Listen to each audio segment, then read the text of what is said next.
Thank you. We talked a lot about waiting last week, how waiting is at the heart of Advent, a defining aspect of the season that we're in, and how waiting well is an important phase in the ebb and flow of our lives. There were Zechariah's many ways of waiting, Elizabeth's many ways of waiting, how the people were waiting, and how we may be waiting. Now consider this. Maybe God also was waiting, deciding what to do next. Imagine God pondering over the world, carefully thinking things over for a long, long time.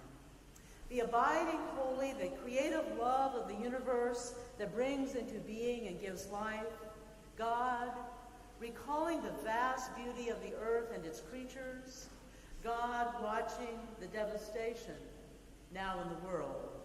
A little upset, we might say, unhappy at how things are developing, watching the power of love built into our world, giving way to a culture of hate almost from the very beginning. God, troubled with people destroying one another in all kinds of ways over and over again and damaging the earth and its creatures. Distressed with humans, God's children in the image of the holy, who just don't seem to get this thing called love, and who so easily and so readily become captured by hate. God feeling sad, or maybe angry, over injustices in the world. Then God decides. In this time of year, when many try to be more loving, how would you bring more love into our world? Well, here's the holy plan for the grand event. First, choose a woman. Of course, in that society, this already means someone near the bottom of the social strata. But choose not just any woman, not a popular celebrity, iconic woman, not a young woman.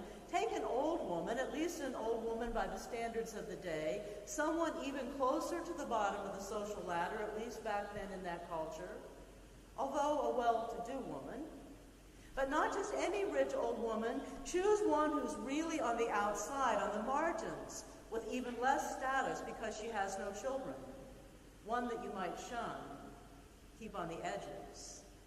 Then take her husband, a priest in fact, not a high priest, but a priest, and nonetheless a respectable fellow, a well-to-do man of some means, and move him from respectability to the margins of society.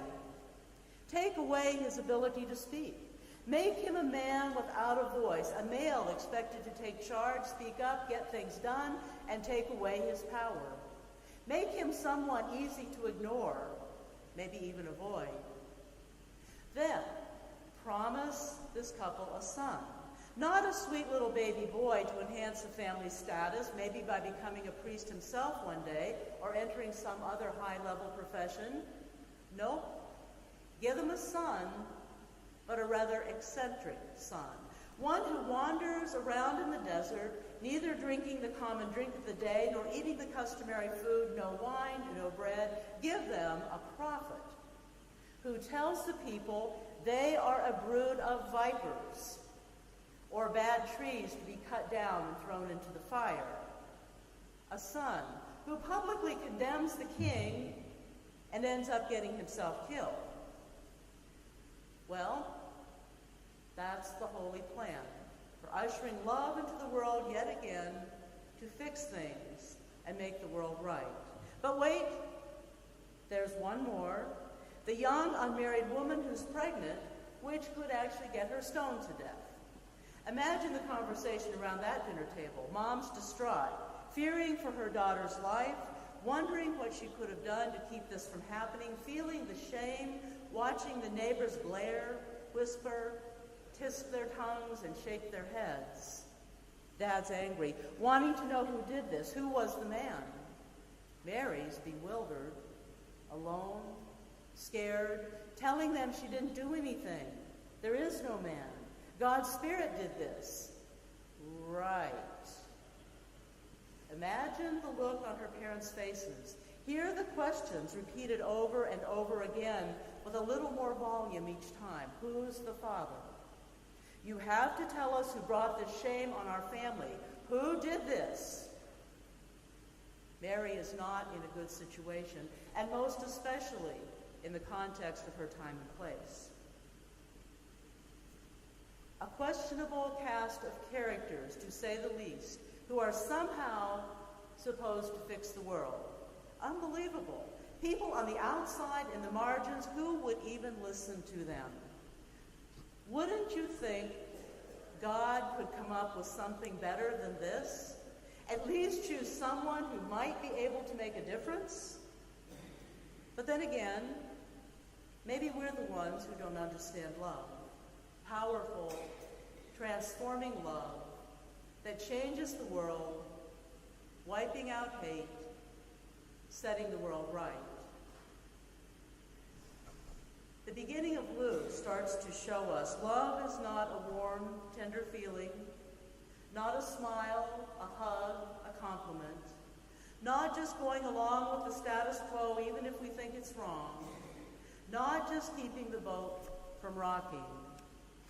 The love God sends down turns things inside out, brings those on the outside to center stage, names injustice, and turns hate around. But then we're Christians. We would not engage in hate, would we? Neither in action nor attitude, nor in passive complicity, would we? Cameron's Holocaust literature class this fall used the hate pyramid, delineating several types of hate and several levels of hate. At the top is deliberate extinction of an entire people.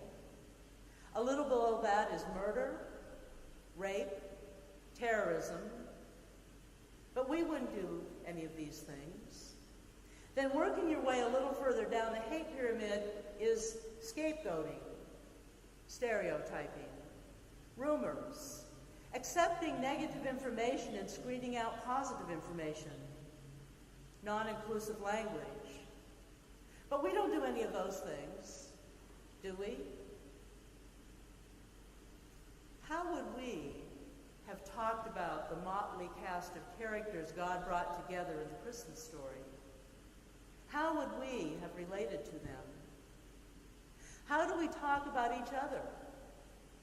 How do we relate to one another? In this season of love, we don't want to think about hate, especially not our own hate. We want that warm glow of Christmas, thinking of a baby in a manger, tender and mild. Silent night, holy night. Candles glowing, cattle lowing, all calm, all bright. We don't want to think about Christmas as God's love coming down precisely because something has to turn around hate in the world and hate in our lives. In fact, we don't really want to think about hate at all. Yet Advent is waiting for love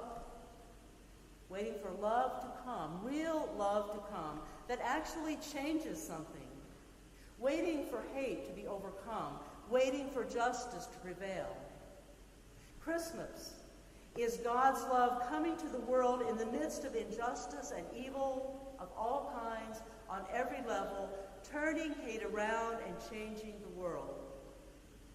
The communion table is a place where love comes even to us, turning hate around, healing us, setting us free.